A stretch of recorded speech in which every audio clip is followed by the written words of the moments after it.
আসসালামু আলাইকুম সম্মানিত দর্শক শ্রোতা।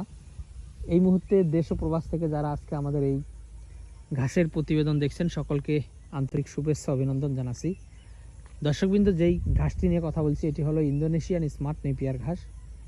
মূলত গরু, ছাগল, ভেড়া, মহিষ, গারল যে কোনো গবাদি পশুর জন্যই এই ঘাসগুলো বেস্ট। বর্তমান বাংলাদেশে দানাদার খাদ্যের দাম প্রায় আকাশচুম্বী, যার কারণে আপনারা এই কাঁচা ঘাসের উপর ডিপেন্ড করে যদি খামার করেন তাহলে আপনাদের খামারের খরচ যেমন কমে আসবে, পাশাপাশি আপনার গবাদি পশু কিন্তু সুস্থ থাকবে। দর্শক শ্রোতা, গরু, মহিষ যতই অন্যান্য খাবার দেন, অন্যান্য বিশেষ করে ঘাস ছাড়া আপনি গরু মহিষ পালন করতে পারবেন, সেক্ষেত্রে লাভের অংশটা কম থাকবে। পাশাপাশি যদি আপনি ঘাস দিয়ে গরু মহিষ লালন পালন করেন কিংবা ছাগল গারল লালন পালন করেন তখন আপনার লাভের অংশটা বেশি থাকবে। পাশাপাশি এই কাঁচা ঘাসে আপনার গরু মহিষের জন্য সুস্থতা থাকবে, গরু সুস্থ থাকবে। বিশেষ করে যারা দানাদার দিয়ে গরু লালন পালন করেন তাদের গরু বিশেষ করে কয়েকদিন পরপরই দেখা যায় আপনার পেটে সমস্যা হয়, বিশেষ করে পাতলা পায়খানা হয়, পেটে গ্যাস হয়, বদহজম হয়, আর নানান সমস্যা হয়।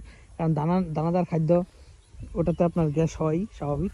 আর আপনি যখন এইরকম তরতাজা সবুজ কাঁচা ঘাস আপনার গরুর সামনে দিবেন, আপনি যত পরিমাণ দিবেন মানে গরু যত খেতে পারবে ওটা তাতেও কোনো দিনও এই কাঁচা ঘাস খেয়ে গ্যাস হবে না।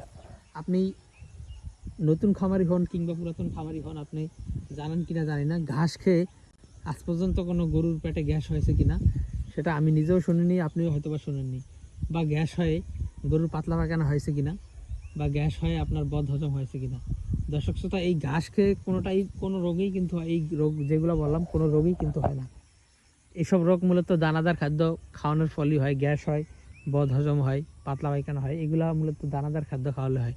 তবে এই কাঁচা ঘাসের কথা আমরা এই কারণেই বলি, এই কাঁচা ঘাস দিয়ে যদি আপনি খামার করেন দেখা যাবে আপনার খামার খরচ তো কমবেই, পাশাপাশি আপনার খামারের গবাদি পশু অনেকটাই সুস্থ সবল থাকবে। তো দর্শক, আজকে ভিডিওটি আর লম্বা করতে চাই না। যারা খামার করতে চান অবশ্যই আপনারা এরকম সবুজ কাঁচা ঘাস আপনাদের জমিতে রোপণ করবেন। তো দর্শক, আমাদের কাছে সব জাতের ঘাসের কাটিং অ্যাভেলেবেল রয়েছে, আপনারা চাইলে যে কোনো ঘাসের কাটিং আমাদের কাছ থেকে সংগ্রহ করতে পারেন।